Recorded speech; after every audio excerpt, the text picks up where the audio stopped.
Okay, so in this video we're going to be talking about cameras, and we're going to be talking about all the special effects cameras or techniques and inventions I've come up with for cameras. Now, before we begin, I draw in symbols. My art style is symbolic, so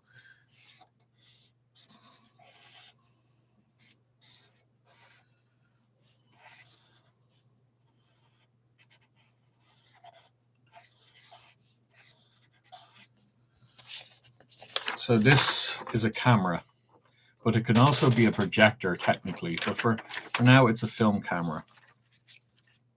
Okay, so the first thing is, do you know green screen? Green screen, whenever the camera sees green, it basically makes the image see-through at that point wherever there's green. Now the problem with that is in the human's eyes perspective. So the next invention, or this invention, is how it works is that infrared screening is what it's called. So instead of using a big block of green, you use a paint that is see-through to all the other colors except the infrareds. And then you mark it where you want to cut things out on the screen. So you'd have a paint that's see-through to all the other colors, but it would reflect infrared light to varying degrees. And then you could key the images using that. So that's the first part of that invention. Now the second part of that invention, put that over here, is that you can use different shades of red or infrared. It's best not to use UV because it damages cells, but you can use different shades of red to have marked areas that can be added in or taken out at will. So say you wanted a door there, but you also wanted to record it so it's not there. You can have, I don't have a lighter red, or do I have a lighter red? That's red. I might have a pink. Do I have a pink to represent the lower infrareds? I do indeed. See these pens? I love these pens, the multi-pens. They're so handy. And there is the pink. So if I put pink, and it's not working. I'm gonna have to grab some paper too in a sec. So, hey, pink. Nah, it's not coming out. Maybe one of the other multi-pens is pink. That one, multi-pen has pink in it, so I'll try that one. There we go. Yeah, pink and purple kind of look similar sometimes. It's kind of nice. Pink is one of my favorite anime hair colors. So the pink area and the red area would be separate keys. So depending on the actual shade, you could send it through us like an infrared prism, and you could have tons of different things that you can turn clear and not clear when you're keying a picture. Keying is basically cutting out areas of a video picture. So that's basically the idea behind that, is you can use tons of different. Now the problem with that is you'd have to use special film, or you'd have to use special chip that also separates infrared from the 3 light spectrums. So that's basically the first part of the invention, is the IR screen. So I'm just going to go get a big log of paper, and then I'll be back.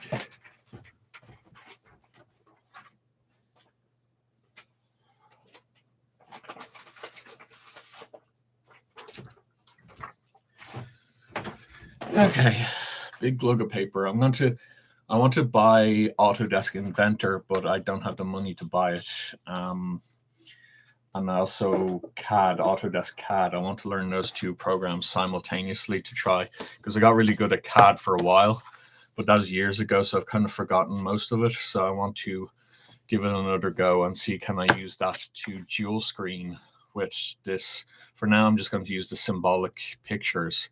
Next time what I'll do is I'll I'll create a model in the thing, and then I'll just use a pointer to sort of describe what is going on in the invention. But for now, the symbolic language or the symbolic painting is kind of working well for me. Okay, the next thing is we'll put the camera in blue and the device in red. So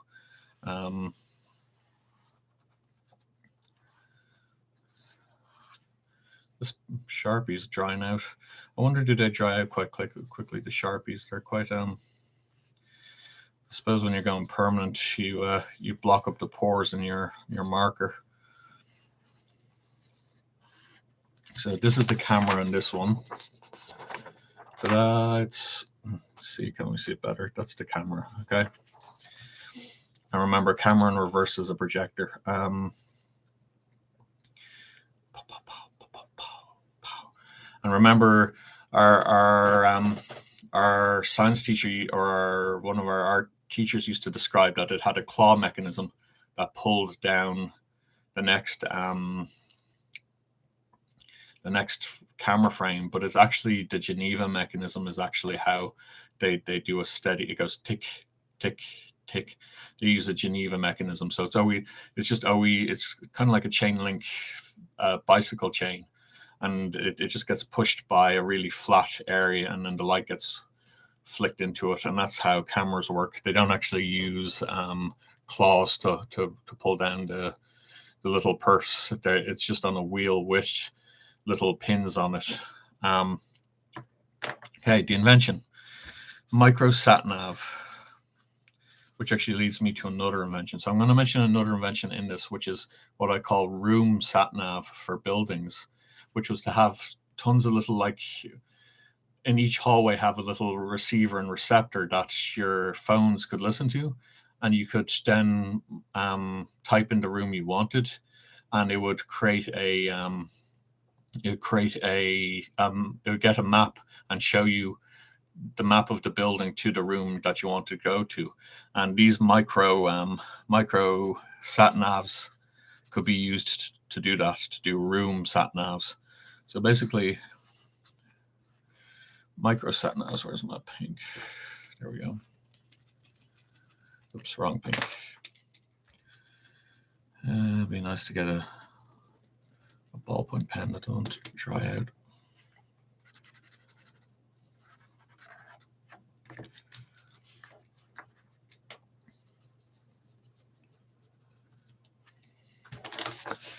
So the second invention is this bad boy, is micro sat nav. So that's the micro sat nav sender. It doesn't actually, this doesn't send back to the micro sat nav. What it does is that sends out a signal, and that signal coats the room with a 3D map. And these can be accurate to about 1 millimeter. I'm sure you could get them more accurate with the new 5G sort of levels of things, by using like 5Gs to point in their direction and overlap the pointing and things like that. But basically is you have a sat nav, and what it does is, as the camera is recording, it also records its journey. So if you want to put in 3D models into your scene, it'll immediately put that journey into your 3D software, and then you can put your models moving in and out of that scene. Or you could just create a scene, just a normal scene, like say in a computer game scene, and that will travel through that 3D scene and on the same journey that it recorded. So that's the next invention for special effects cameras. So we have IR screens, GPS positioning. Okay, IR 3D projection. Okay, so the next part is this, which is the 3D scanners. If you ever see them, they're for scanning 3D, and they project this onto the terrain.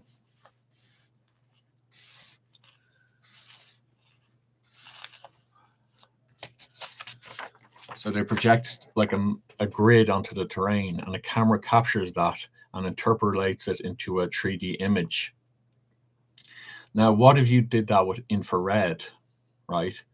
And instead of creating a grid of lines, you created a grid of relationships. So you had the different frequencies of infrared hitting each of the spots.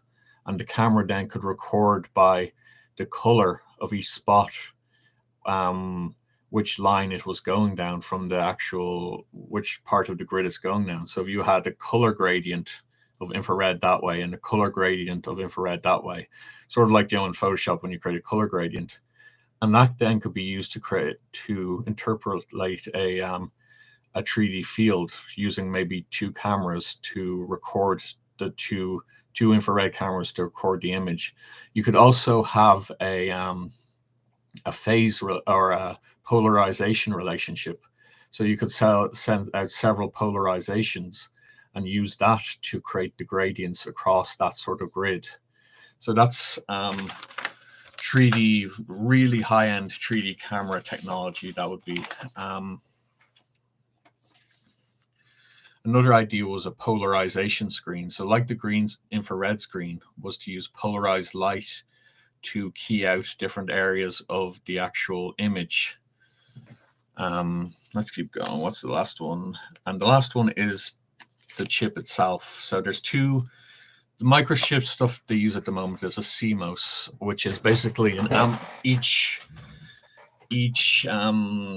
pixel acts as an amplifier.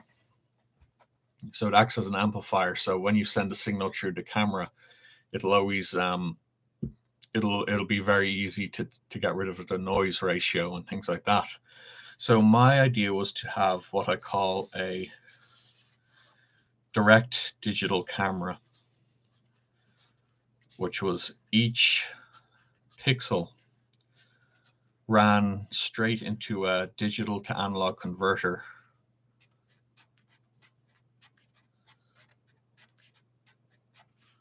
So each pixel's output had a digital analog converter connected to it. So that's side-on view, and the signal that's coming out of it could be turned into a digital signal rather than an analog signal. So when you were sending things through the actual the camera, the workings of the camera to the digital analog converter, the noise gets picked up along the way. Whereas if you converted the signal to digital at each individual pixel, then you'd have a very, very low noise camera. The second thing was after that was to have behind each pixel was to have a charged couple digital device. So the charged couple device, basically, I'll show you better now.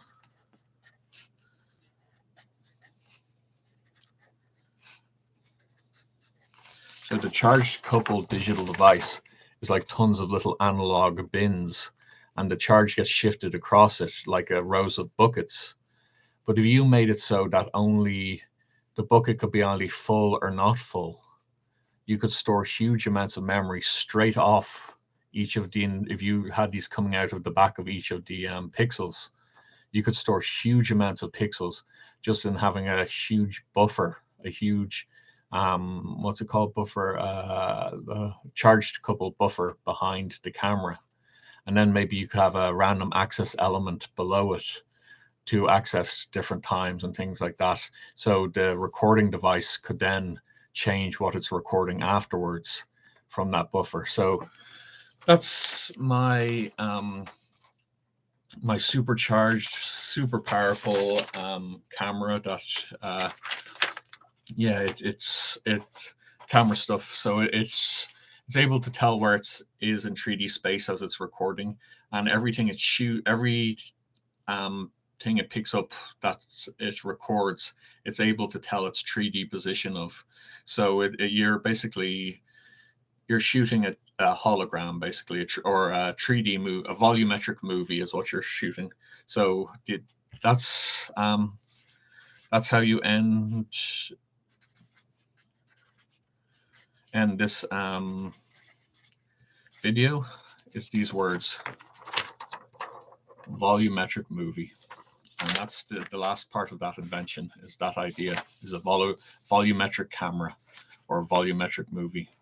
So thanks for watching, and I'll see you in the next video. I'm actually working on some 3D camera stuff myself. It's quite simple stuff, and I'll be working on it in the next few days. Probably might give it a go today. I was going to do the water siphon. If you look on my page, there's a way to distill water without adding heat. The heat it's kind of tunneling. It's kind of like the thermodynamic equivalent of tunneling. So it's a way of distilling water without having to heat it. You just use the warmth that is already inside it.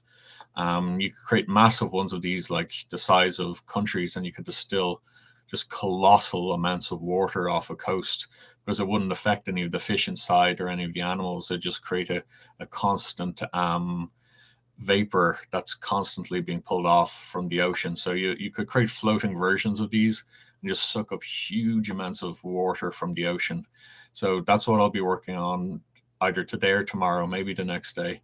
And today I think I'm going to give a shot for the 3D camera stuff, which is the stuff I talked about in this video.